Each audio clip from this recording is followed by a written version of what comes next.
Hey, Chicago, what do you say? It's the CHGO Cubs pregame show podcast. Cubs and Braves ready to start a weekend series at Wrigley Field. The red-hot Cubs, 2.5 games out of first after taking 3 out of 4 against the Reds. The only thing hotter than the Cubs right now is Cody Delmendo after running up those stairs. Oh, my God. Cody Delmendo. Yeah, we're late because of me today. Big of me to admit, credit to me. Don't take the ramp off Ontario if you're trying to get to West Loop faster, guys. It's closed. And then you'll sit in traffic that's going maybe 5 miles per hour, and it takes you backwards. Then you have to get off the first exit you can get and turn around. Matthew Gregory brought the Sweet Emotion shirt for us from us today at the I saw it. CHGO Locker. Appreciate that. And appreciate everybody in the live chat joining us on YouTube before the game. Obviously a huge series. Cubs come off they lose that first game to the Reds, and we said, listen, they need to win the next 3. Mm-hmm. And they did. They did. They went out. And now that they won the last 3, you look back and say, man, if Stroman had just been able to hold them a little bit better, they could have swept the Reds and really made this interesting. Reds knocked out of first. Brewers now in first. That's the team the Cubs are chasing. 2.5 games behind Milwaukee. The Cubs get the best team in baseball in town today. Yeah. In the Atlanta Braves. Best record in baseball, and a team that can really hit. They get Max Fried back off the 60-day DL, so he'll make his first start. Be curious to see how long he pitches, first of all, and what he's like. And then, second of all, Cubs need to make some ground here, because it's not easy when you've got the Brewers facing the Pirates. You can't let up. Like, you still need to keep climbing the standings, and you can't let up just because you had a great series against the Reds. So you hope there's not any drop-off now that the Reds are gone. You would expect them to be up for the best team in baseball, Dansby Swanson facing his old team for the first time.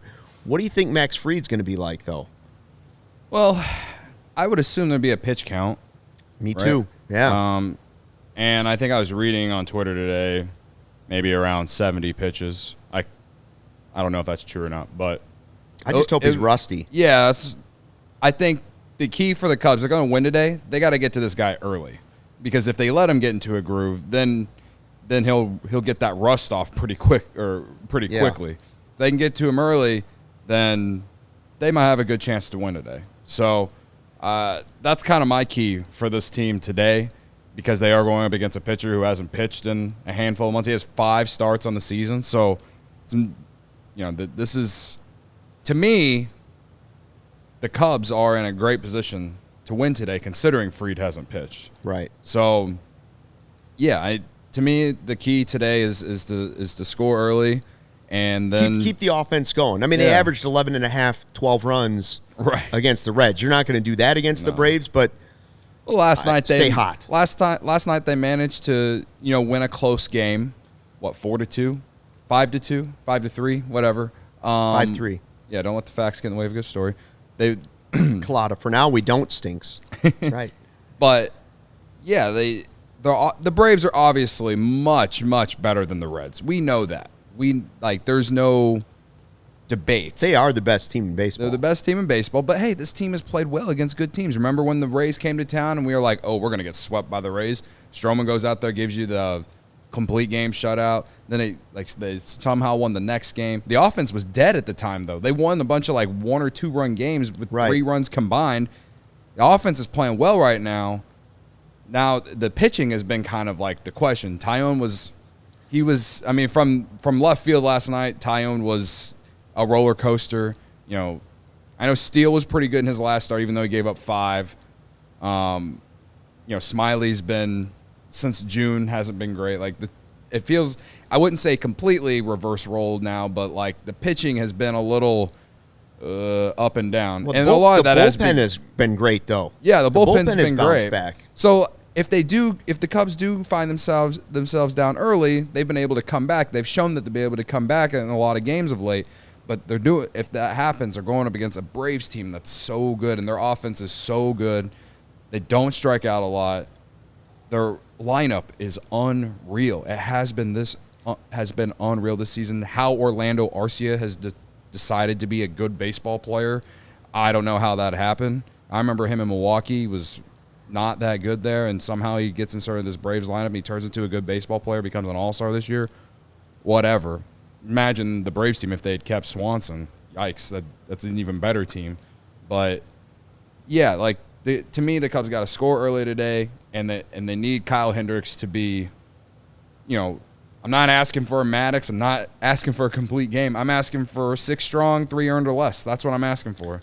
I mean, Acuna's a problem. Riley's a problem. Olsen's a problem. Yeah. Albies is a problem. Yeah. It's murderer's row over there. Yeah. To me, I know what you're saying about the Cubs offense. To me, it's about Kyle Hendricks. Mm-hmm. What are you going to get from Kyle Hendricks tonight? Now, in 11 of his 13 games this season, he's allowed 3 runs or less. He needs to do that again today. And it won't be easy against this lineup. Now, one positive is the wind is not blowing out at Wrigley Field. It's blowing in 14 miles an hour from left field. Not as much like center, right, but from left, it's blowing straight in. Kyle Hendricks is prone to giving up home runs when he doesn't have his stuff because he's not overpowering. Right. So if he misses just a little bit, the result is ugly. In fact, the Braves have been a team that has been very, very, very, very, very tough against him. His ERA is near 7 against the Braves in his career. So I'm happy that the wind is blowing in from left, but he's got to find a way to have his vintage professor stuff against a wicked lineup at Wrigley Field, a team that has sort of owned him a little bit. Now, that said, Hendricks has been good. If you would have told me this is the Kyle Hendricks you were going to get this season in spring training, we weren't even sure he was going to pitch. So if you'd have told me this was the guy that was going to pitch, yeah, I would have taken Kyle Hendricks every day like this. I'd take him next year like this, if that's the way it works. Interesting to find when the lineup comes out that no Palatine Pounder, no Tauchman, and Nico is getting the day off. So it throws things around a little bit. Nick Madrigal is going to play second base and bat leadoff. Dansby against his old team for the first time. He's going to want to have a big game. Right. Happen left, Bellinger in center, Gomes DHing, Seiya back in the lineup and playing right, and Jamer over to third base, Patrick Wisdom at first base. Yeah. I mean, this reminds me of a Joe Madden lineup sometimes, where he was just bouncing guys all over the place. I mean, you have Wisdom at first, Madrigal at second. My concern with this one today is that the one move of basically Nico getting a day off, which is okay, has thrown this into maybe what defensively might not be the best team. Yeah. And that concerns me with Kyle Hendricks on the mound. When Kyle Hendricks pitches, I like guys out there that defensively can gobble up the ball and throw it over to first base. Yeah. This doesn't look like the best defensive Cubs lineup to me. Yeah, no. It's hard for me to complain about Nico not being in there because it's like he's played every day all season unless he's been hurt. But again, you're going up against the Braves. It's the first game of a series, and Rick is saying, "Where's Morel?" They need to play him. Morel, sure, yeah. Well, the thing is Morel hasn't been good against lefties all season. He's hitting under 200 against lefties. Mm-hmm. So that one I understand in some aspect, and I guess we can say Patrick Wisdom is the new Trey Mancini. But the thing is at least Patrick Wisdom has been hitting home runs this year. Yeah. And when I say he's the new Trey Mancini is when he's in, I know fans will react like, why is Wisdom in? Even though, since he's come off the IL, he honestly hasn't been that bad. He's giving better at bats. He's not striking out 4 times a game. I'm not saying that he should play every day, but if you are going to play him, you only play him against lefties. He's going up against a left-handed pitcher today who hasn't pitched in 2-3 months. I don't hate the fact that he's in there. And I did say that if you are going to get him in the lineup now, first base is probably the best position because Candelario is either going to play first or he's going to play third. And they want to play Madrigal at second today because they want to give Nico an off day. All right. Again, yeah, I would rather have Nico out there for the better defensive lineup, and he's obviously the better player, no doubt. But again, when they've been playing Nico every single day all season, I don't remember the last time he actually got an off day. And night game into day game. Right. Here's the thing I also think is interesting. Jamer, we know, first base, third base. They kept telling us he's going to play mostly at first base. Right. Which surprised me when they acquired him because I thought, well, they'll just stick him at third base. But they've wanted to get Madrigal in. Madrigal's at second today. They could very easily, David Ross could have very easily switched Wisdom and Candelario, right? Yeah. He could just have Wisdom playing third like he normally does and put Jamer at the position they believe he's better at, first base, even though he's been good at third as well this year. I think this shows you how the confidence in Wisdom at third defensively started to fade. Yes. That's what I think you're seeing from David Ross here. Either way, both guys are in the lineup. Yeah. And they believe Candelario is actually better at first. But today they're saying, you know what?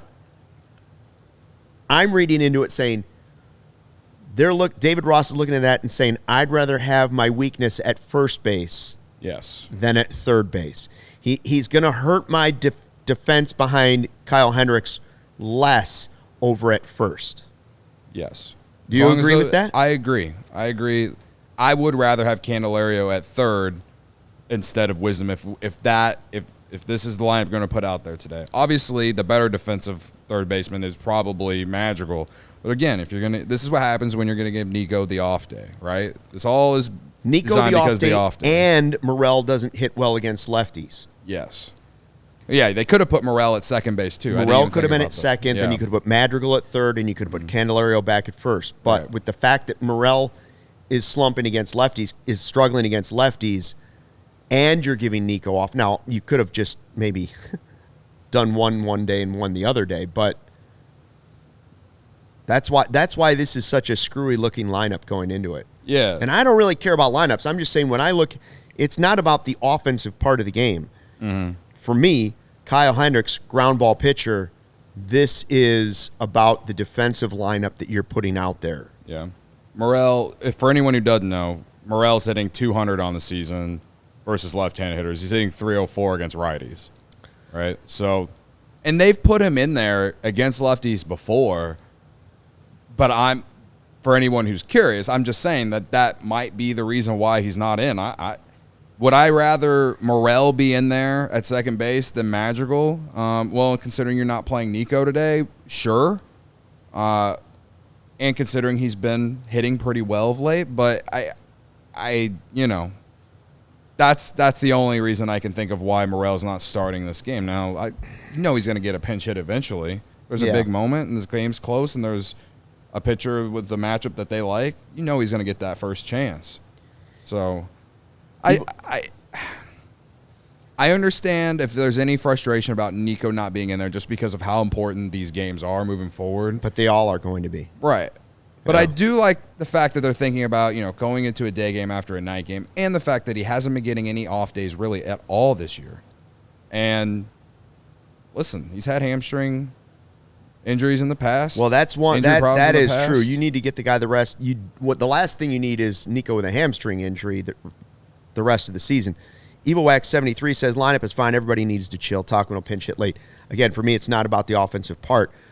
And I'm not saying it's the worst lineup in the world. I'm just saying it's interesting that after that great series, we've never seen this lineup before, obviously, because Candelario's there.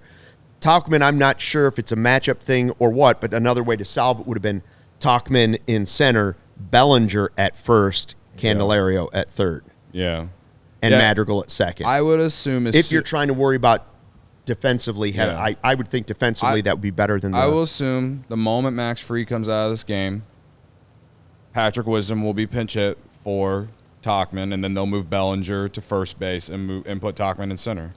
Or maybe they take Seiya out and put Tauchman in right, you know. Mm-hmm. And I only say that because obviously Seiya's been struggling. I know he hit the home run the other day, but based off the last handful of days, they've gotten Seiya in there against lefties mainly only.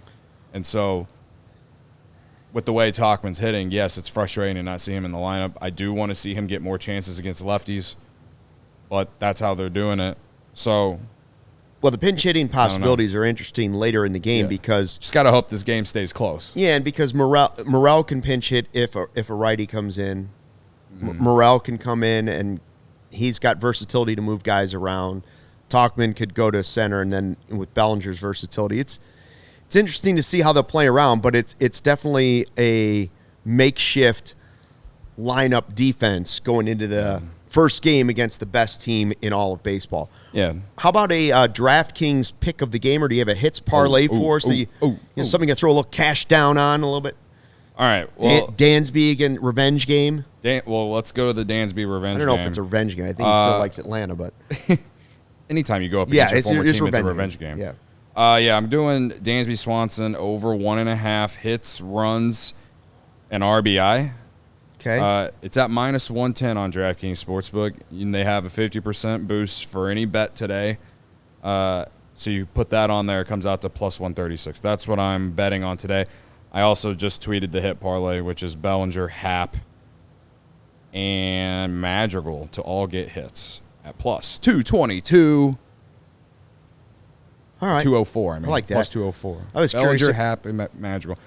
Happ has 2 homers off Max Fried in his career. Really? Yes. And he just hit 2 the other day. Yes. Interesting. I don't think anybody took Happ and who you got, which is coming up. I couldn't, with the bid, I couldn't decide between Seiya or Happ. Happ's the one who's been playing better of late, so I had to take Seiya. Because if I take Seiya, hopefully that manifests a good game, because that's what the point of the bid is. So that's why I took Seiya. Again, big of me to sacrifice my who you got record for wins and players playing well. Credit to me. Chat wants to know what beer we're putting in the bats today. Ooh, 312, probably. 312. That's basically what our fridge is full of. Thank you, Sarah. Anyway. I mean, if you thought the vibes were great for that Red Series, and they were. I wasn't at the ballpark. You could just see it and feel it on television that the crowd was packed. It was like it was a great vibe in left field last night.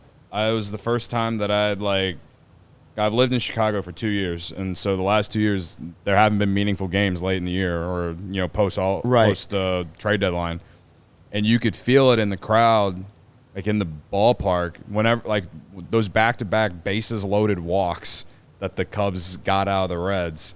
You could feel a difference in the park, something that I hadn't felt at Wrigley Field in a very long time. And it was exciting, man. It was exciting stuff. So imagine what it's like today. Oh yeah, on a Friday day you game. Take 3 out of 4 and you get a sunny side summer Friday at Wrigley against the best team in baseball. Yep. You're 2.5 games out of first. Your team's averaging like almost 12 runs a game in the last series. Yeah. The professor's on the mound. Mm-hmm. I'm giving you the chills, aren't I? Just a little bit, yeah. So, it's a great time to be at Wrigley Field during these games because, especially the divisional opponents, because everyone knows how important those are. Right. But this weekend series is just as important. They got to, like you said, they got to maintain pace with everyone else. Milwaukee's playing Pittsburgh. I know Milwaukee didn't exactly play well against the Nationals, but they beat Pittsburgh like 14-1 last night. So I don't know. And also the Reds, they got the Nationals this weekend. So yeah, yes, the Cubs have the easiest schedule in the second half, but also those teams are also getting some, they're going to have some what we would call easier games as well on the way. Cubs just have to continue to maintain pace. I would love 2 out of 3 this weekend. I would love a sweep this weekend. I'd be happy about 2 out of 3. I think if they can at least take 1 against this Braves team, I think you're okay. But I think they're good enough to where they can actually win 2 out of 3. You're at home. In this game, you're going up against a pitcher who hasn't pitched in a few months. You got Justin Steele on Sunday. tomorrow's probably the big toss-up game because I don't know who's going to start yet. You know what I mean? Yeah. You got Kyle Hendricks has pitched in a lot of games like this before.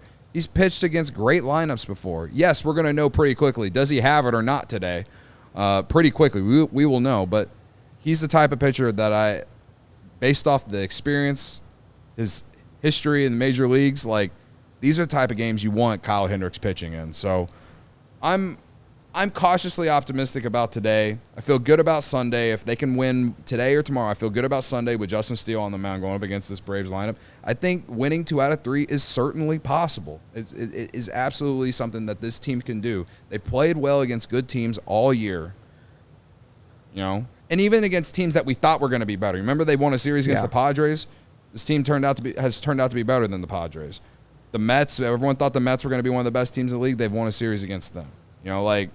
On top of beating the Rays, the Orioles, the Dodgers, the Giants, which makes it even more frustrating that they've lost series against bad teams too. But I'm just saying that when good teams have come to Wrigley Field this year, the Cubs show up and have played well against them. The Orioles and Rays are a great example, I think. So, and the Dodgers. So, Christian A says this could be a statement series for the Cubs. I feel like they just had one. But I agree with you, Christian.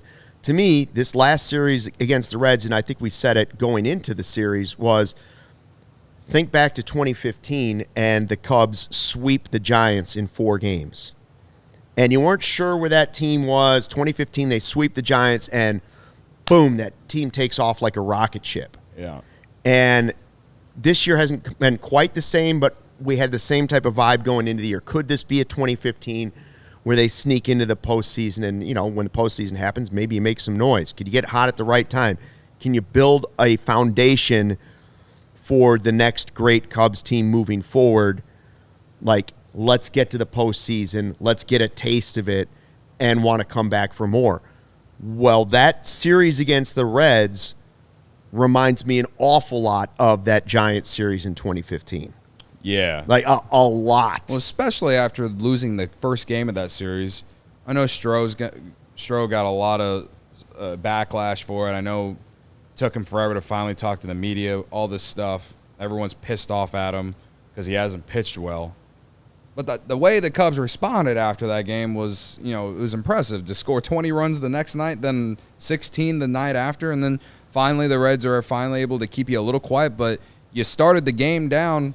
They scored on the first pitch of the game last night, and then you responded by coming back, tying the game in the bottom of the first, and then kind of ascending from there. So, I don't know. Was this Red series a statement series, one that kind of like that Giants-Cubs series in 2015? I don't know. But I do think that it was a statement to the Reds that, hey, you ain't winning this division. That's for damn sure. If you're like, I think if anything, it was just a statement to the Reds that it ain't your time. Maybe that's I tell you what it it could be. It could be a statement homestand. Yeah. Maybe it's not just a series this year.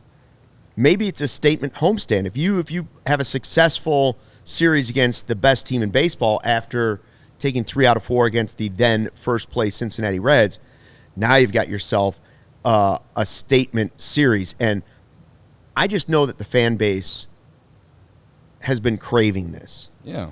The fan base you've been begging for it. Fans are begging for it. The chat has been begging for it. Just give us something to cheer for.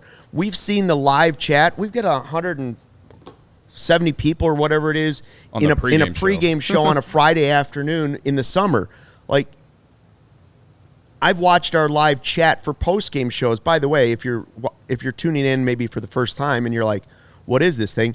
Well, we vibe. That's what it is. It's a vibe afterwards. A lot of the people that are in the chat, we see every single game. Yeah. They become like family watching the Cubs game with us. And so when you come back for the post-game show, be ready to rock. If the Cubs win, he's doing a beer bat chug. That's the way it's going to work. I've seen that chat go from like 20 people the first game we ever did one a couple years ago to last night. You guys are buzzing with like 550 people on the whole show. Yeah. Up to 600 people at one point. 600 people. Podcast, so the mark is 600. So if you're watching this pregame show, tell a friend. The number's been set at 600. If the Cubs beat the Braves today, we better have 700. And if they beat the Braves again, I'm just saying, Brendan and Corey on Sunday better have 1,000. Would be sick.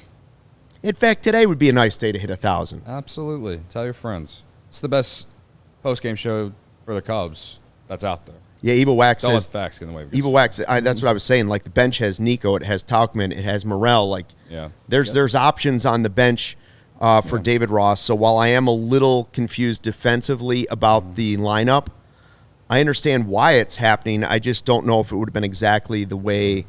And again, the manager generally, and I don't even he's going to know way more than we do. Maybe Tauchman isn't feeling.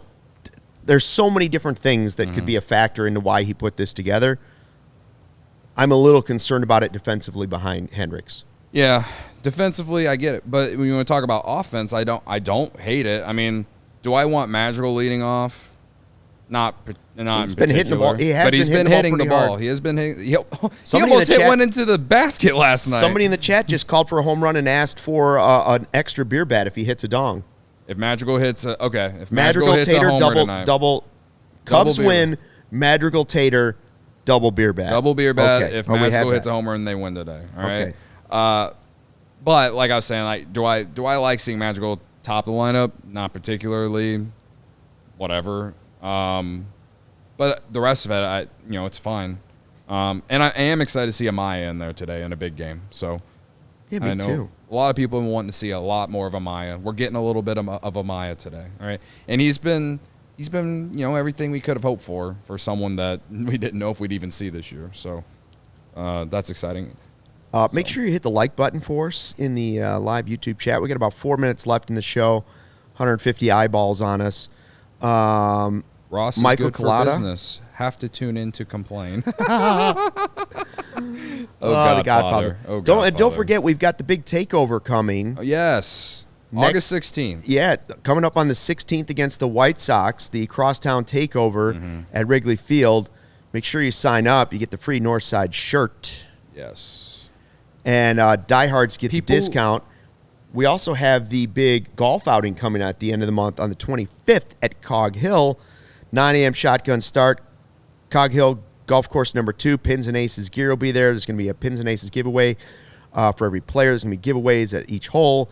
We're going to have lunch afterwards. We're going to hang out. We're going to have a good time. I'll probably take some divots out of the golf course that are not going to be highly thought of by the groundskeeper, but that's the way it'll probably be. I've seen, by the way, Greg Braggs. He's been out there practicing. Braggs is golfing like every day. All of a sudden, and I'm like, dude, I haven't golfed in 4 years. If I, first of all, I don't have the time to do it right now. But if I had the time to do it, a week of golf wouldn't help me. No. It wouldn't hurt at this point. But Braggs is practicing to turn into like Rory McIlroy before this event. I just want to be out there to ride the golf cart and for vibes. That's it. I was going to say, though, for the takeover, yes, I am determined to find out where this pregame meetup is going to be because people keep asking. I know Fernando keeps asking in the chat. I'm going to find out. I'm going to find out before the end of the weekend because literally it is August 4th.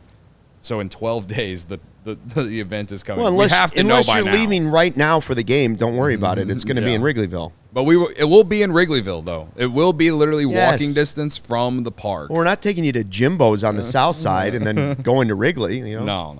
I don't think Jimbo's is around time anymore. For that, bro. So it will be a really fun time, though. I can't wait. I can't wait to meet all of you that are in the chat. Rachel loved the Rory McIlroy reference, UK shout out. We love a UK. All right, who you got? Who you got? This is the most important thing. We haven't added up the last 2 days to the results. But no, I did 2 days ago. When we did decide who won, who you got, I did change the standings. So we haven't done we didn't do. Oh, there's just one that's missing. There's just one that's. There's just one that's missing in there. Okay. Yes. I went with Lieutenant Dansby in the revenge game against the Braves. He's been hot. Yep. He's been hitting homers. He was out doing his routine before the game where the guy takes a little pepper bat and is hitting real fast ground balls to him right on top of him. But I think Dansby wants to go deep against his old team. Oh, yeah. He wants to go deep against his old team. Meanwhile, Ryan then jumped into our Slack channel where we make our picks behind the scenes. Ryan wanted Dansby. I'm like, too late, bro. Too late, bro. Then he wanted Bellinger. I'm like, also too late, bro. No, he wanted Seiya. Who you're taking? Who I'm taking. Okay. I missed it all. Ryan kept on putting in selections that were taken. He just wasn't paying attention. Hate to see it. He was distracted. I saw that Dansby did speak to the media before the game. Brendan's still taking Nico even though he's not playing. No, he changed that to Madrigal, I believe. Oh, Brendan did change it to Yes, Madrigal? Brendan has changed his pick to Madrigal because he didn't see that Nico wasn't playing, even though I said, all right, well, no Nico. You know that Brendan would still rather take Nico anyway. Yeah. So we'll change it up. Brendan gets Madrigal. We'll let him switch it up. We'll let him switch. Big of us. Credit to us. Credit to Corey us. going with Belly. Not a bad pick. It's the easy one to go with these days. Yeah, Craig's going Candyman too. Yeah. And again, big of me to take Seiya Suzuki. Collada, come on.